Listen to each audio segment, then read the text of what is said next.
Hi, in this video we're doing an update to our GTA 5 Story Mode Investors Guide, where you'll learn how to make a boatload of money even if you've already completed the Lester Assassination missions. Hi and welcome back, my name's Dan, I'm an old grumpy gamer. Grand Theft Auto is a truly massive game. Between GTA 5 and the constant updates from Rockstar for GTA Online, there's no shortage of new content and interesting things to do. Join me then as we go through a comprehensive guide to making bank, even if you've already completed the Lester Assassination missions with Franklin. Before we dive in, if you're new to the channel, we do how-to guides, news and giveaways, so consider subscribing and ring the bell to stay up to date. Oh, and for this guide, I'm going to assume that you will be following the natural progression of the game for the most part. That means following the storyline for whichever character the game drops you in at the end of a mission. And I should note, this also supersedes our previous guide. So first things first, this guide applies if you're working your way through GTA 5 Story Mode main questline and have completed the Lester Assassination missions using Franklin. The J. Norris one carried out by Michael doesn't count. If you've not used Franklin to complete all of Lester's assassination missions, you're in luck. Check out this guide on how to make literal game-breaking money. There's a link in the description below. So for this guide, I'm going to assume you've never used the in-game stock market before, and this is one of your first playthroughs. Also, don't buy any of the businesses yet either, and steer away from vehicle mods, clothes, and tats too. If you already know what you're doing with the stock market, know how to quickly jump forward in time, and know the save scumming trick, you can jump ahead to the timestamp shown on screen, or use the shortcut in the description below. Rightio. The stock market in GTA 5 operates like the stock market in real life. Stocks go up and down based on in-world events, announcements, and general happenings. This can include a market reaction to a heist, the untimely death of a CEO, or news from rival companies. There's also some random fluctuations, but we're not going to worry about those. Instead, we'll be concentrating on the major market movers. Now, before we get to the actual stock tips, there's a few things we need to cover first, starting with the basic mechanics around buying and selling stock. The stock market is unlocked not long after Michael sorts out J. Norris in Friend Request, where we meet Ricky. To purchase stock, open your phone. That's up on your D-pad for a controller or the up arrow on your keyboard. Next, head to the internet icon. Click the Money and Services tab, and let's get started with the Liberty City Exchange, or the LCN. As you can see, there are a number of stocks available. The company name and the current price columns are pretty self-explanatory. It's the price movement and the average change that we'll be keeping an eye on. Movement here determines whether we make money or lose it on any given trade. Next up is the Bolsack Exchange. Click the grey tab at the top to access this. Now, if you see a list like this, you're good to go. If the exchange is not available or it's offline, this becomes a little more work. What we'll need to do to get the second exchange working is link your Rockstar Social Club account with your game. So if you have a PSN or an Xbox Live account, you should be able to do this by logging into rockstargames.com and selecting Link Account from the menu at the top right. Steam, Epic, and standard PC versions should be more or less the same, but there are links to the official Rockstar documentation below. Once you've done that, restart the game and you should be able to access the Bolsack Exchange. Now, after all that, if you're still not able to get onto the Bolsack Exchange, then you need to jump over to this video instead, which expressly deals with offline trades only. As always, links in the description below. Assuming you're good there, to purchase any stock, click on it. Click the green buy button, click and hold the green plus button until you have all the stock you want, and normally that means we'll be purchasing as many as we can. Click the green buy button again, and once that's done, you'll see a readout of the purchase with the current price and your potential profit or loss. After that, you can exit the internet by clicking the X in the URL bar up the top. Selling is reasonably straightforward too. Bring up your phone, head to the internet icon, click the Money and Services tab again, click on either LCN or the Bolsack, it doesn't matter, but this time we're clicking My Portfolio. And if you're happy with the pricing, click Sell All. So with that one out of the way, there's two other concepts we need to cover before we get started. Firstly, jumping forward. In this case, jumping forward is the practice of advancing game time without actually having to spend hours on the game itself. This is normally done by saving a game. Simply go to bed with any character, either save or back out without saving, and the game advances a few hours. Now, each character is a little different. Michael sleeps for 6 hours when he goes to bed, Franklin sleeps for 8, and Trevor for 12. So if we wanted to, say, advance one full day in the game,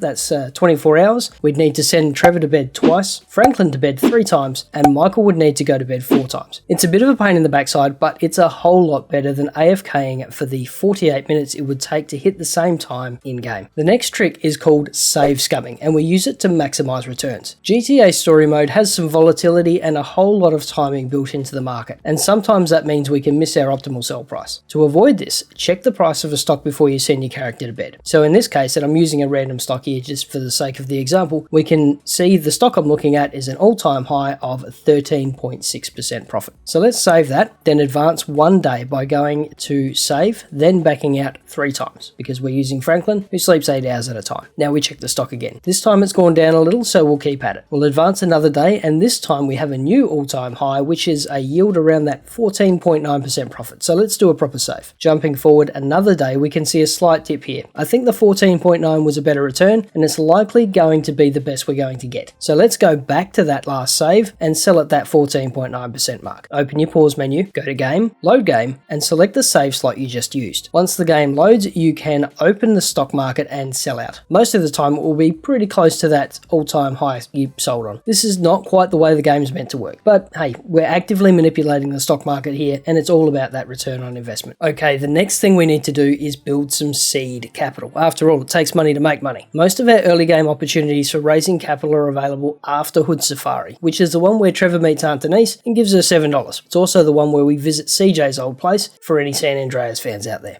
You'll also need to have completed the Merryweather heist, where Trevor accidentally steals an experimental weapon. So let's start with Michael. Open your phone and search for Epsilon. Click on the Epsilon program website and start the survey. This will start the Epsilon Institute questline, which will lead Michael on quite a journey. Conveniently, we've made a set of guides on how to get through these missions. The links are in the description below. Once you've made it all the way through the questline to the final mission, Unknowing the Truth, steal the money Fromage gives you, netting you 2.1 million in seed money and properly starting our journey. Moving over to Franklin next. First up, we want to head to this part of the map to trigger the bike theft random event. Now, don't worry too much about the footage, we definitely want to do this with Franklin. Soon after returning the bike, Franklin will receive $100,000 in stock, which you should sell immediately. Next, head to the Sonar Collection stock on the western side of the map. With the money from the jewelry store job and the shares from the mountain bike, Franklin should have just enough money to purchase the dock. Once that's done, jump in the sub and collect 30 lots of nuclear waste to put an additional $690,000 in the kitty, plus get a refund on your original purchase price. Right, over to Trevor next. Now, Trevor already has some money, so we're just giving him a bit of a top up, starting with the Sonar Collection stock that Franklin just purchased. Head to the dock, jump in the dinghy, and head to this point on the map. Now, I know the footage shows Franklin here, but we definitely want to do this one with Trevor. Once you're close, dive down and dig amongst the reeds in front of this aircraft hull. There's still an old marker for the secret money briefcases that were removed a while back. If you can find it, there's an additional $12,000 for your trouble. After that, head to this Strangers and Freaks marker to start the Vinewood Souvenirs side quests with Nigel and Mrs. Thornhill. These are a bit of fun too, and nowhere near as tedious as those submarine collections. When you get to the last mission of the questline, the last act, where you go to dispose of Al Denopoly, on the way to the drop-off, Al will offer you a bribe. Wait until the second offer of $10,000 and then drop him off. Sticking with Trevor, you should have received a message from Maud by the time we get to this point. Head to the Freaks and Strangers marker here, and Maud will give you 4 bounties to collect. Bring each of them in alive for an additional $40,000 in total. Heading to the base of the Altruist camp next, we'll find this odd scene, an approximation of a scene from No Country for Old Men, where we'll be able to finish off the remaining participants and collect an easy 25 grand. And the final round of Series A funding can be collected by completing the Altruist challenge itself. This is where you drop off 4 poor souls to the Altruist camp, where it's strongly suspected these cannibals will make soup of them. I typically pick the most morally dubious characters to drop off, and as always, there is a complete guide available in the description below. And that's it for Trevor. It's worth noting that you shouldn't worry about any of the other businesses. Most of them lose money, and the Mackenzie airfield hangar will take around about 4 hours of grinding before you even break even, let alone turn a profit. And that's it for early prep. Okay, time to get down to brass tacks: investments. Now, the first and one of the most important things is if you are driving around this part of the map and see this guy asking for a ride, do not pick him up. Instead, head to the other side of the road and deliberately avoid triggering the start of that random encounter. He'll give us a stock tip that yields somewhere between 25 and 30%, and we want to save that for a bit later on in the playthrough. Okay, time for our first big investment, and if we do this right, we will make bank. Now, the great thing is, prices change from playthrough to playthrough. The percentages remain on par between games though. Start by doing a hard save of your game. That's where we send your character to bed and actually create a new save file as opposed to the regular autosave or just backing out, and next we'll confirm your game isn't bugged, which happens maddeningly often. Head to the stock exchange on your phone and find Better, that's BET, on the Ballsack exchange, and purchase 1 share.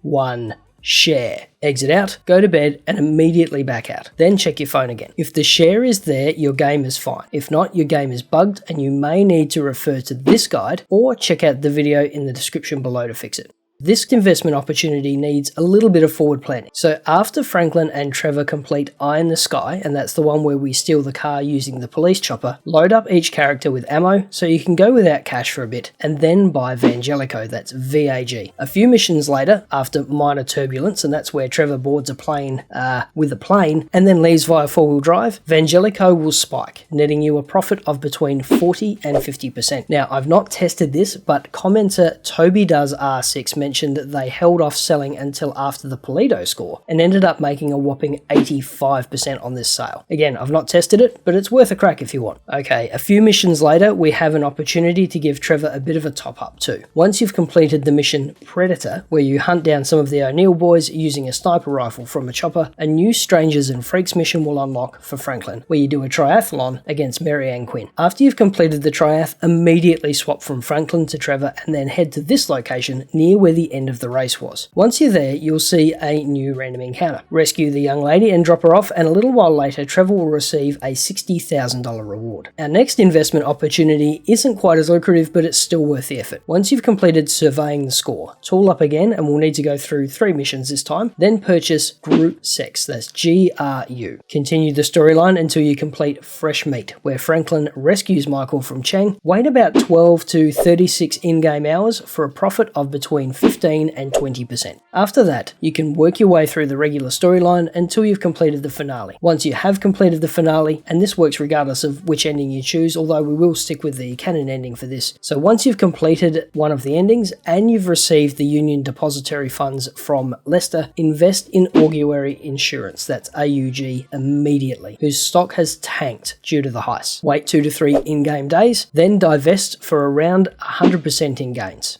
Now, remember that fella at the start of the video I said to avoid like the plague? It's time to work his lead. Invest everything you have for all 3 characters into Tinkle, that's TNK, on the Ballsack exchange. Then grab a fast car, it needs to be a fast car, and head to the pedestrian overpass near the beach to trigger this random encounter. Once you've dropped off our new friend at the airport, head back to your house and then advance time by around 24 hours by sleeping a few times. After that, you should be able to sell for around about 30% profit. And that's it. Thanks for watching. Check out the video up the top for a guide to making money with Lester, or the one down the bottom for some more old Grumpy Gamer goodness. Stay safe, wash your hands, and we'll see you in the next video.